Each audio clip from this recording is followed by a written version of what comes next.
Hi guys, welcome to my video on intermittent fasting and time-restricted eating. Fasting is one of the hottest diets out there, if you want to call it a diet. I'm going to break this video into 7 sections and dissect the science to separate the facts from fiction. In part 1, we'll define what intermittent fasting is. Part 2, we'll discuss the types of fasting. Part 3, how to fast. Part 4, the health benefits of fasting. Part 5, fasting for weight loss. Part 6, the fasting meal plan. And finally, in part 7, we'll answer the question, is fasting safe for everyone? So I'm excited to get this thing rolling, but before we get started, remember, there is no perfect diet for everyone. Each person is an individual with unique genetics, and we all have our different lives. With that being said, there are some overarching principles that apply to big groups of people. And generally speaking, these are what develop into our nutrition guidelines. Fasting may suit some of you, but not all of you. And just to be clear, as we go through these videos and I refer to the term fasting, that's going to refer to both intermittent fasting and time-restricted eating. Unlike intermittent fasting, time-restricted eating does not involve caloric restriction. So with time-restricted eating, you can eat as much as you want as long as you eat within that window. Now that we understand those definitions, let's hone in on the science of fasting in general. When you eat a normal meal, glucose from carbohydrates and fatty acids from fats are the main energy sources for your cells. After you've eaten, glucose is used as a direct source of energy, and fatty acids are stored in your fat tissue in the form of triglycerides. When you fast, meaning you're eating nothing or very little, your body runs out of glucose and needs an alternative source of energy to keep going. It now breaks down your triglycerides into their individual components, which are fatty acids and glycerol, and then your liver will convert the fatty acids into ketone bodies. Ketone bodies, or ketones for short, can be used as an alternative source of energy for many tissues, including the brain. When you're eating enough food from all 3 macronutrient groups, meaning carbohydrates, proteins, and fats, the amount of ketones in your blood are low. When you fast, this level rises within the first 8 to 12 hours, reaching levels between 0.2 to 0.5 millimolars, which are maintained for about 24 hours, with a subsequent increase to 1 to 2 millimolars by around 48 hours. However, fuel is not ketones' only function.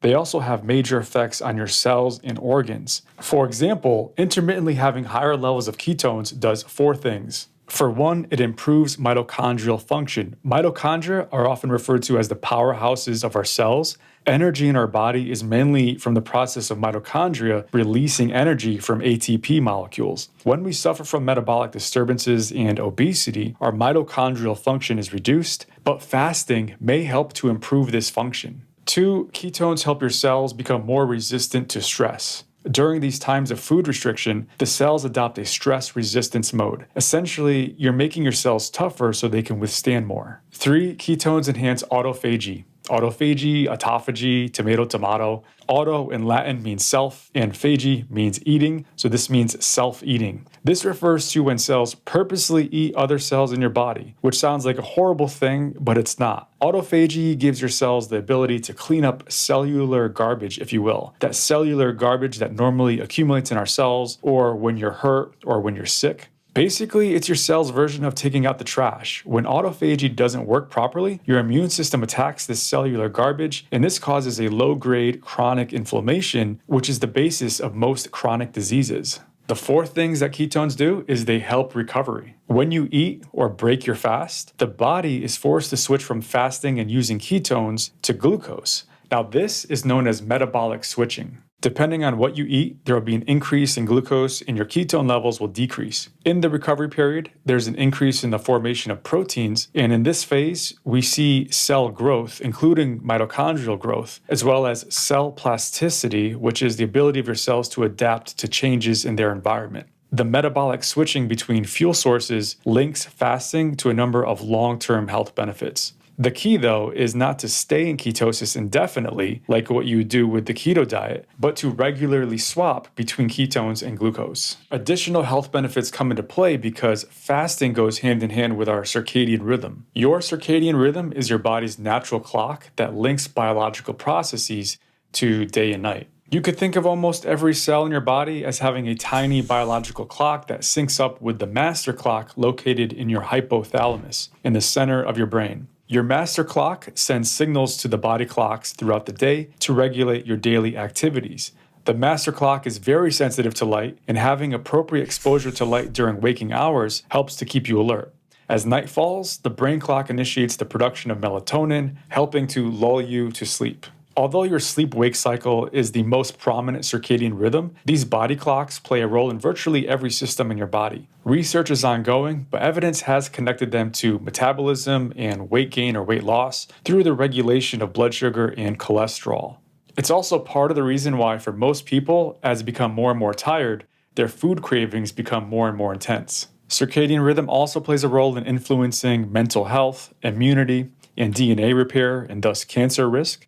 This is why keeping your body aligned with its natural circadian rhythm is ideal, and fasting plays a part in this because when done correctly, it encourages eating during the daytime hours and fasting during the nighttime hours.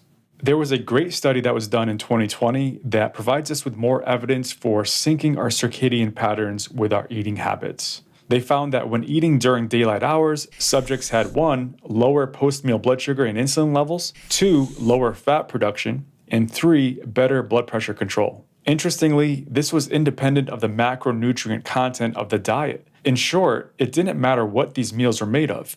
This study highlights that when it comes to fasting, favoring one macronutrient over another is of less significance. So even though the common practice of no carbs after 7 p.m. might have some value, it's better to not demonize carbs and instead get into the habit of not eating late at night.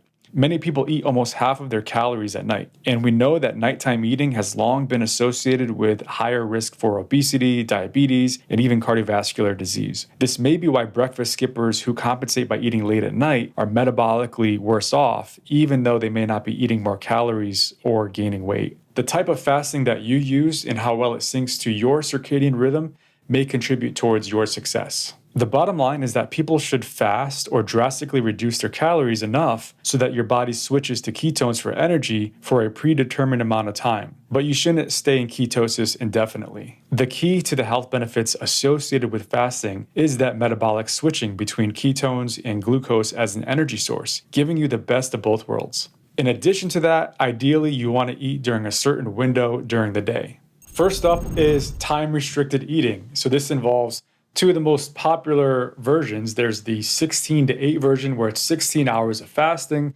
mixed with 8 hours of eating.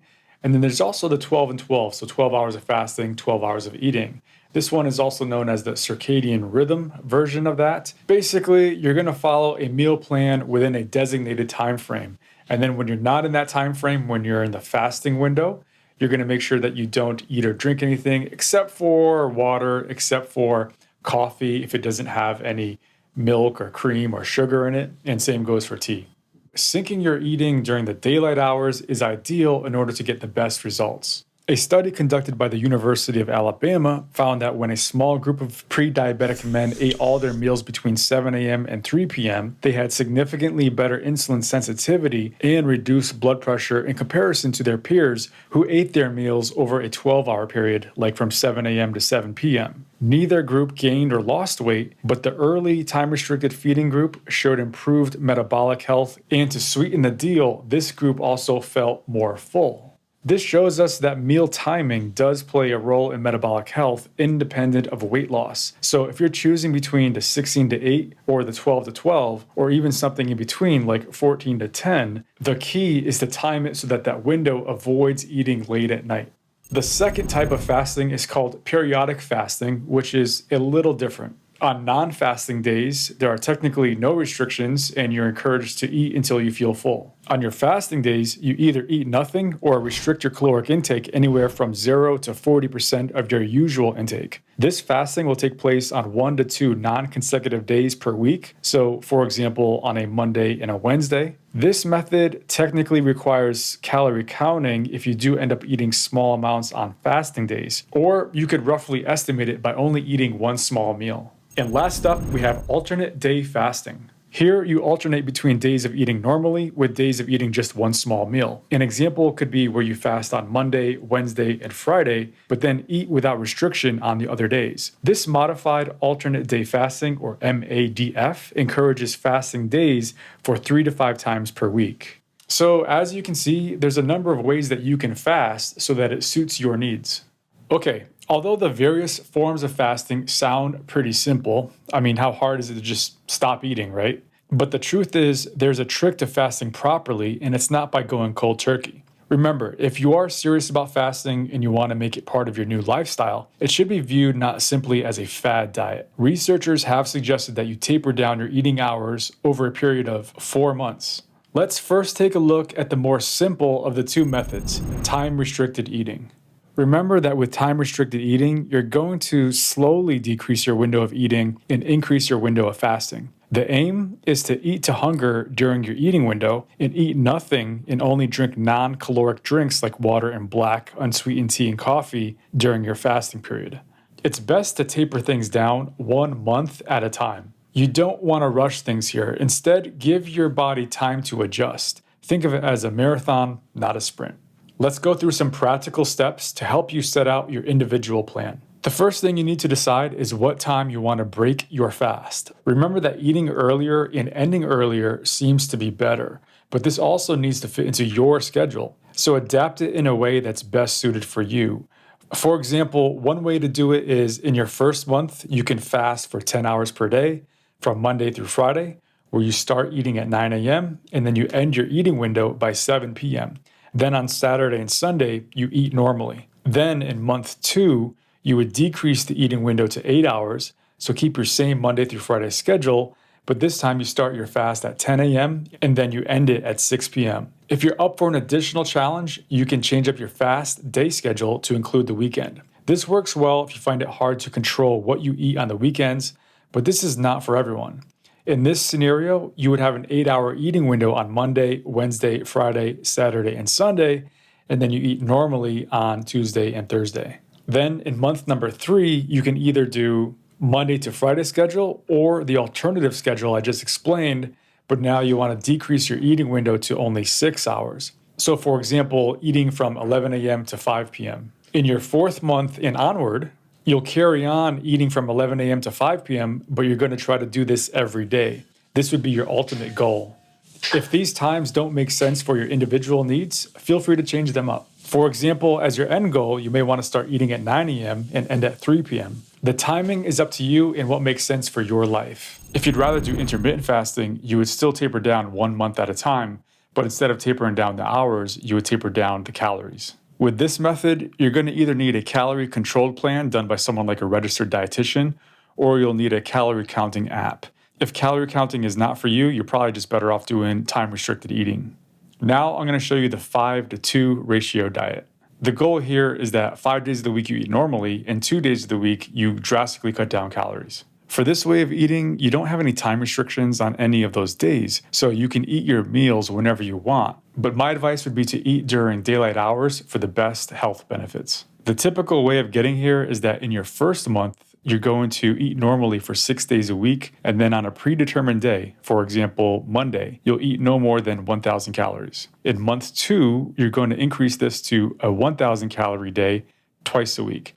In other words, you're going to eat normally for 5 days and then calorie restrict on 2 of those days, for example, Monday and Wednesday. You're now at your goal for fasting days, and now we need to slowly bring down the calories. Then on month 3, you reduce your calories on Monday and Wednesday from 1,000 to 750 calories per day. And then in month 4, you reduce it even further to 500 calories per day. By the end of month 4, you're eating normally for 5 days, and then you're eating no more than 500 calories for 2 non-consecutive days. It doesn't have to be Monday and Wednesday. Any 2 non-consecutive days will work. For example, Tuesday and Thursday, or Wednesday and Friday, etc. You can use this exact method to reduce your calories for alternate day fasting. The only difference would be that you include a 3rd low-calorie day into the mix. I'd recommend you include this 3rd day in month 3. All you need to do now is to pick which type of fasting suits you best and then get started. Now to answer some frequently asked questions. First, you might be wondering if fasting will make you super hungry for too long. Of course, no one wants that. Some intermittent fasting studies do show that leptin, which is a hunger hormone, increases with fasting. But these same study participants did not indicate that they subjectively felt hungrier. So even though their hunger hormone was higher, they felt okay. Generally speaking, the first month or so is the hardest, but after that, people who do intermittent fasting don't have any issues with feeling excessively hungry. At the end of the day, how frequently you eat is a personal decision that is influenced by a lot of factors. Everyone's different. If you find that you are able to tolerate intervals of not eating or eating very little, then a fasting regimen may be the right option for you.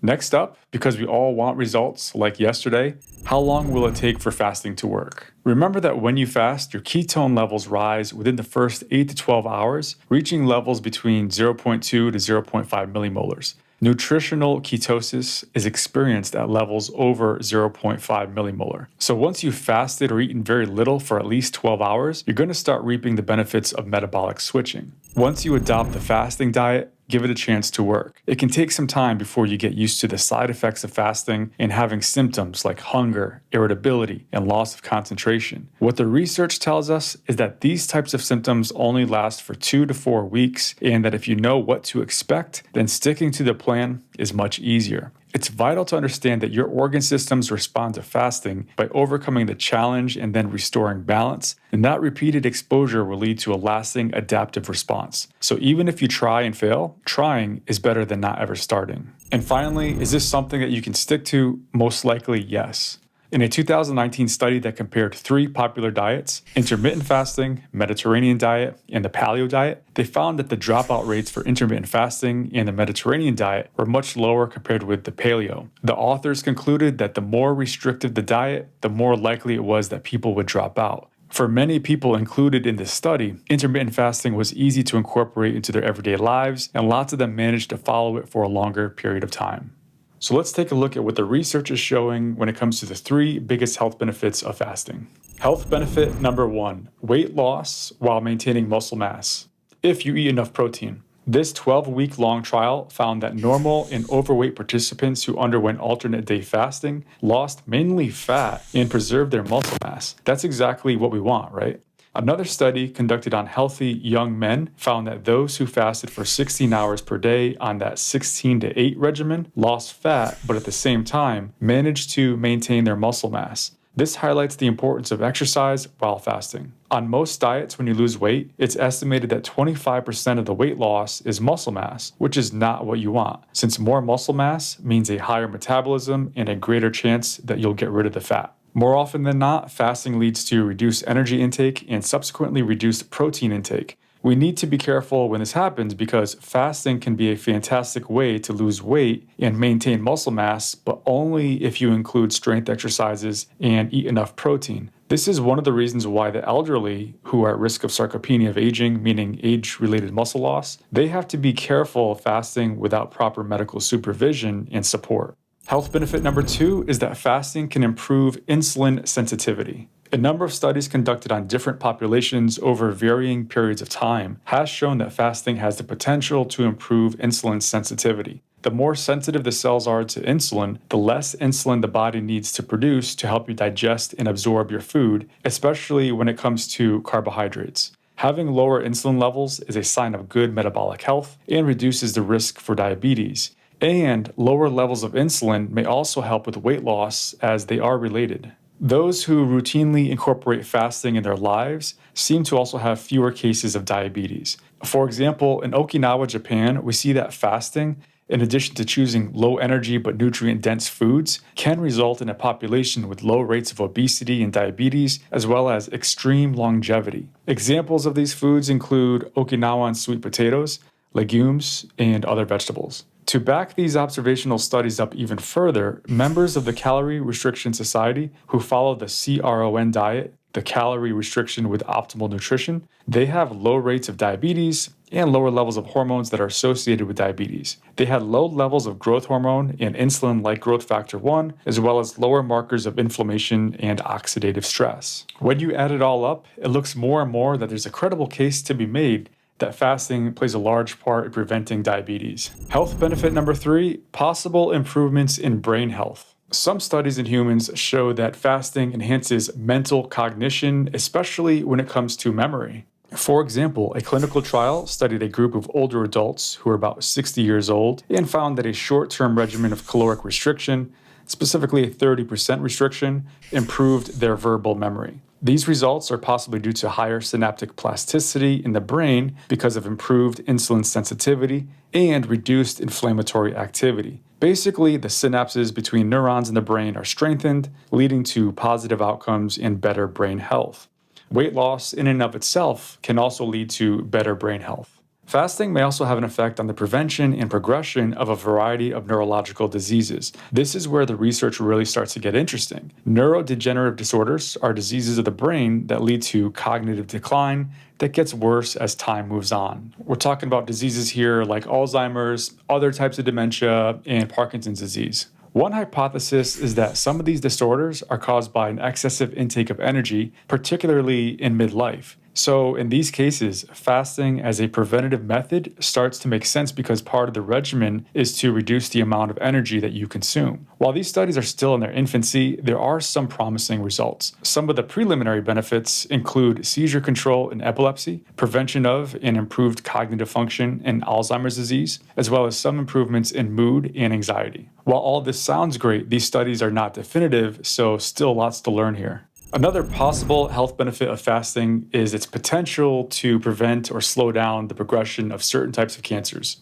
Cancer is a very complex group of diseases, and while nutrition definitely cannot cure cancer, a number of studies in animals have shown that various forms of fasting can decrease the likelihood of some cancers developing. For example, in some studies, fasting decreased the formation of spontaneous tumors in rodents, which is part of the normal aging process of rodents. Fasting may also be able to suppress the growth of some types of tumors and increase the rodent's sensitivity to cancer treatment, like radiation and chemotherapy.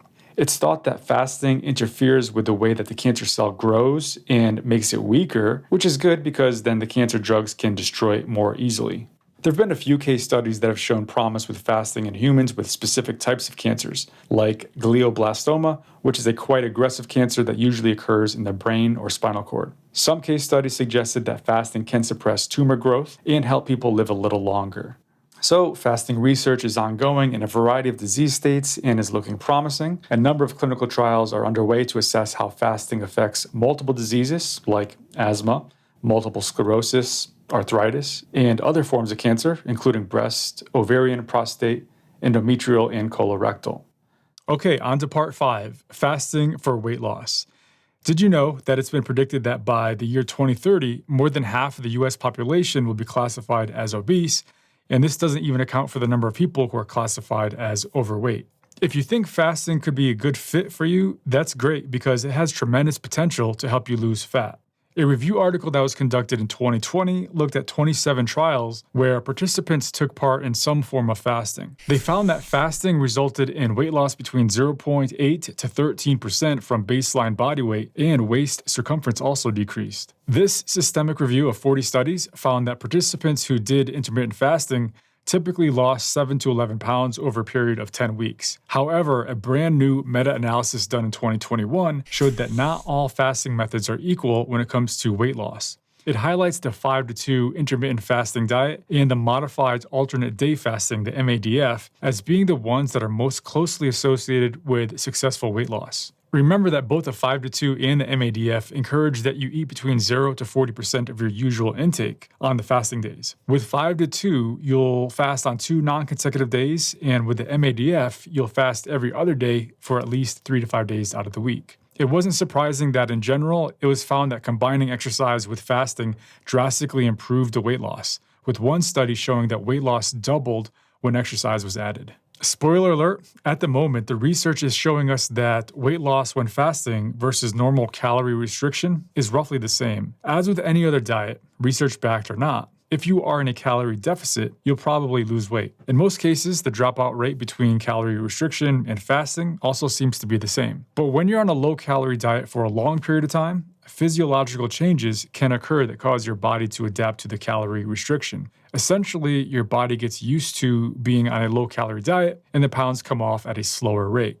Intermittent fasting addresses this problem by cycling between low caloric intake for a period of time, followed by normal eating. It tries to switch things up and keep the body guessing. While we think that this may help on a physiological level, we still need more studies. Where it does seem to help, though, is from a compliance point of view. Most weight loss diets backfire because people give up. It becomes boring and too hard. But with fasting, there's a bit more flexibility and food freedom. Fasting by itself is not necessarily a superior weight loss diet, just a different way of doing things. Fasting, as with almost every other diet, is the most successful at the beginning, usually the first 6 months. After that, most people end up hitting a plateau, and this is common when losing weight, and the best thing to do is to stick to your plan and focus on fueling your body with healthy food and, of course, exercise. If you're worried that fasting may have adverse effects, the same review article showed that no adverse effects were reported in all 27 trials. Now, there were some fasting-related effects, like altered mood, but as I mentioned before, if you're aware of the expected effects, then you can mentally prepare and better handle them, especially when you know that the research tells us that these side effects are self-limiting and will probably go away between 2 weeks and 1 month. Although fasting and traditional calorie restriction seem to have similar results with regards to weight loss in the short term, less than 2 years, what will be interesting is the combination of fasting techniques with a healthy dietary pattern. One of the problems we have with the research that's been conducted on fasting so far is that many of the studies don't help people choose what foods to eat, how much to eat, or encourage healthy lifestyle changes like exercise or improved sleeping habits. I think that once the research catches up and incorporates these, we may start to see some pretty great weight loss results. So what should you be eating when undertaking any of these fasting regimens? Many of the fasting studies conducted in recent years have not controlled for the types of foods that people eat. They only focused on when people ate or didn't eat. While the fed and the fasted states may provide your body with metabolic advantages and may also result in weight loss, what you eat is as important as when you eat.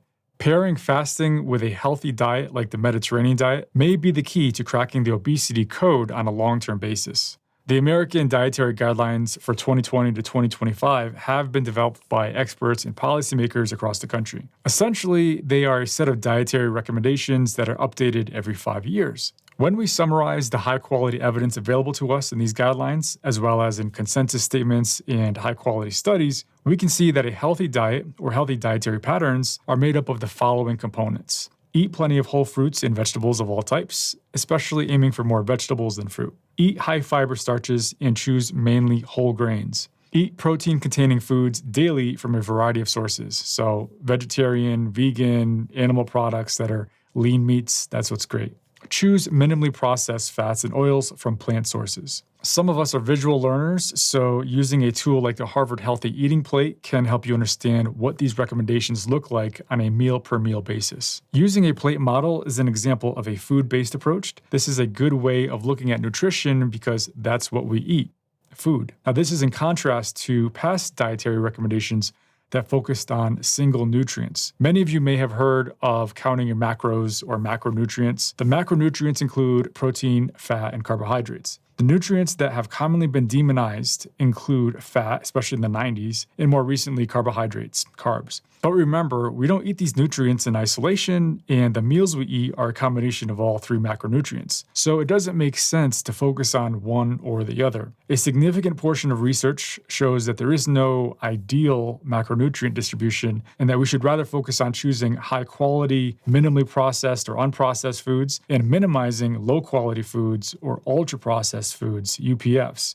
This includes foods with added sugar. In the back of your mind, I want you to think about the kinds of foods that you regularly eat. What does that food look like? Can you more or less see or imagine what the unprocessed or natural version of that food looked like when it was harvested at the farm? These kinds of foods, the ones where you can visualize the natural food, are known as unprocessed or minimally processed foods. Sometimes they've been altered to make preparing the food a little easier or to make eating that food a little safer. Two good examples of this are rolled oats and pasteurized milk. When oats are harvested, they look very similar to wheat and are known as oat berries. Cooking oats from this state takes a very long time, so what manufacturers have done is streamed and rolled the oats to make them quicker to cook. This is a form of processing, but rolled oats are considered to be minimally processed. When you look at the list of ingredients on your box of rolled oats, the only ingredients should be oats. The more the oats are rolled, steamed, and cut up, the quicker it will cook. And this is the difference between rolled oats and old-fashioned oats and quick cooking oats. Pasteurized milk is pretty much exactly the same as when it's milked from the cow, but it has been heated to a high temperature, or pasteurized, to make it safer for us to consume. Pasteurization kills the harmful bacteria that might otherwise make us ill. Once again, if you look at the label of your milk, the only ingredient should be milk. When we cook, we often use things like sugar, salt, and oil. These products are called culinary ingredients, and most are also considered to be minimally processed. They've been created using a variety of methods like pressing, refining, extracting, or mining, and are used to prepare and season our whole and minimally processed foods. Some oils are the exception to this rule, as they have been highly refined, like canola and sunflower oil. Manufacturers can also combine minimally processed foods with sugar, salt, or oil to either increase their shelf life, enable self-storage, or make it easier to prepare. Think of foods that have been canned or bottled, with or without salt added or sugar added. Bread, cheeses, and vegetables like sauerkraut that have been produced using non-alcoholic fermentation. If we avoided these processing methods, we would either eliminate a variety of foods from our diet because they would just be too tedious to prepare, or we would literally be spending our lives in the kitchen. The foods that we need to steer clear of are the ultra-processed foods and ones with added sugar. These types of foods are hardly even food anymore. They're more like food-like products. Often these food ingredients are combined in ways that don't occur naturally to produce a highly palatable and even addictive food-like product. Foods like corn, wheat, soy, cane, and beet, or even ground-up animal carcasses, are broken down into single ingredients like sugar, starches, fiber, oil, fats, and protein. Some of these substances are chemically modified through a variety of processes like hydrolysis or hydrogenation, and cosmetic additives are added to make the final product very tasty to eat. These ingredients are then assembled into their food-like form through processes like extrusion, molding, and pre-frying. These so-called foods are then packaged using sophisticated methods to keep these ingredients fresh and then sold to the consumer. Some good examples include soft drinks, sugar-sweetened and artificially sweetened, hot dogs and cold cuts, fast food, packaged cookies, cakes, and salty snacks. These are the foods you should be limiting in your diet. Sadly, more than half of the food consumed in high-income countries like America is ultra-processed, with middle and low-income countries quickly following suit. UPFs, ultra-processed foods, they contribute to glucose intolerance, insulin resistance, and type 2 diabetes in two big ways. One, they have an unbalanced nutritional profile. Ingredients used to create UPFs have been stripped of all their natural nutrients, especially vitamins and minerals. Even when these nutrients are added back, they don't seem to have the same beneficial effects on the body. This is probably because when we eat food, real food, all the nutrients work together to improve our health. These nutrient-poor UPFs will usually displace the more nutritious food items, decreasing the overall quality of your diet. Having a diet low in micronutrients can increase your risk for deficiencies and for chronic diseases. They're also usually a concentrated source of carbohydrates and sugars, and are also often low in protein and fiber. This means that all these sugars are absorbed quickly. Each time your blood sugar rises, what does your pancreas do? It secretes more insulin. The more sugar that you consume, the more insulin is needed. Eventually, insulin resistance and subsequently weight gain sets in. The second thing they do is that they promote overconsumption. So eating UPFs, it leads to weight gain. In one study, the same group of people were given a whole food diet for 2 weeks where they could eat as much as they wanted, and this was followed by 2 weeks of a diet containing UPFs. So when they ate the UPFs, the participants ate more per day compared to when they're eating the whole foods, the real food. This highlights the addictive nature of these foods and their inability to keep you feeling full. An invaluable skill to learn is how to spot UPFs. We don't need to overanalyze everything we eat because we know that fresh fruits and vegetables, including potatoes and the like, are obviously not ultra-processed. The same goes for pasteurized milk and chilled meat cuts. It becomes quite obvious which foods are ultra-processed when we look at the ingredients listed on prepackaged goods. If you notice an ingredient in the list which is never or very rarely used in the kitchen or is considered to be a cosmetic additive, then the food item in question is probably ultra-processed. So what should we be eating and what should we be avoiding? So in general, you're going to want to eat unprocessed or minimally processed foods and avoid the ultra-processed foods. So who should not do fasting? Because this diet is not suitable for everyone. There are primarily 4 groups of people who should not fast. And first up is actively growing children, or arguably any children that are younger than the age of 18. Why? For starters, there's no research on fasting diets in children, and so from that point of view, we can't tell if it would be helpful or harmful for their long-term health. From a physiological standpoint, growing children need a significant amount of energy to grow, and they need a host of other nutrients for proper development and to prevent deficiencies. If your child is overweight, a diet is not normally the answer. Quite often, kids pick up bad eating habits from their parents or caregivers, and this is the starting point for change. Children thrive off regularity and having regularly planned meals that contain a balance of foods. It's more about cutting out the bad foods, like the ultra-processed foods and things with the added sugar, especially sugary drinks, which is one of the main sources of sugar in the American diet. This includes sodas and juices. Also, maintaining family meal times is also important. Number 2, the next group that shouldn't fast is pregnant or breastfeeding women. Remember that when you fast, you switch between using ketones when fasting and glucose when eating. Animal experiments and clinical studies have shown that exposure to high ketone environment during pregnancy may be related to poor maternal and infant outcomes. Glucose is an important energy source for the growing fetus, and a shortage of it can affect the growth and development of a number of the fetus's organs, including the brain. This is also the reason why women who are pregnant are not encouraged to lose weight. Even if you are overweight in your pregnancy, the current recommendation is to rather maintain your weight or minimize pregnancy weight gain, not to actively lose the weight in this time frame.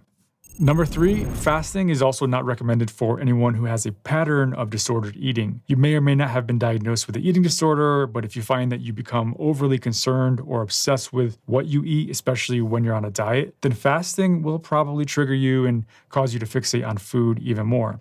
The behaviors will keep you stuck in the binge diet cycle where you go from being incredibly restricted to binging. If you find that you do this while on any diet, it's important to get help from a psychologist or registered dietitian. Breaking away from the diet binge cycle can be tough, but with the right help, it's definitely doable. Last but not least, number 4, those who are older than the age of 70. As we get older, we eat less and start to lose muscle mass. This is known as sarcopenia of aging. When you fast, you'll probably inadvertently take in fewer calories and also less protein. This may cause unintended weight loss and further muscle loss. Some of the research even points to the fact that having a little extra weight may be beneficial for this elderly population. A meta-analysis done in 2014 actually found that a slightly higher BMI was protective for all-cause mortality for older adults. Now, for the younger population, the sweet spot for health is between 19 and 25, but for older adults, the sweet spot was somewhere around 27, so technically overweight. They found that when older people had a BMI of less than 23 or more than 37, their risk for mortality increased exponentially. What if you're someone with a medical condition and you want to do fasting for medical reasons? Now, it can be done, but under strict supervision of your doctor and with regular monitoring. People with certain medical conditions don't have to avoid fasting, but should be careful and consult their physician prior to doing so, including those who are taking any chronic medications. So in these cases, the medication may need to be adjusted, especially if that medication needs to be taken in conjunction with certain foods. The type of fasting regimen that you choose will depend on your personal preferences and lifestyle, but the more we research, the more obvious that it is that eating during the daylight hours, the earlier the better, seems to be ideal. This means aligning our eating with our circadian rhythm to maximize the health benefits of fasting. If you decide to start either of these fasting regimens, the research shows that going slow and establishing a habit is better. The research is ongoing, but one of the biggest benefits of fasting is weight loss. This is what draws many people to the diet in the first place. When you restrict your eating window or eat less on certain days, you will take in fewer calories, and usually when this happens, weight loss is not that far behind. Fasting is an attractive option for many people because it focuses mainly on the timing rather than what you should eat. With that said, the type of food that you put in your mouth does matter. So this means eating real food and avoiding UPFs, especially those with the added sugar. Besides weight loss, fasting also seems to be pretty healthy for most people and may help to prevent or control a variety of chronic diseases by means of a process called metabolic switching, which leads to improved metabolic health, including less inflammation in the body. So that's all. Thank you for watching this guide on intermittent fasting in 2022. I hope you got a lot out of it, and I'll see you in the next video.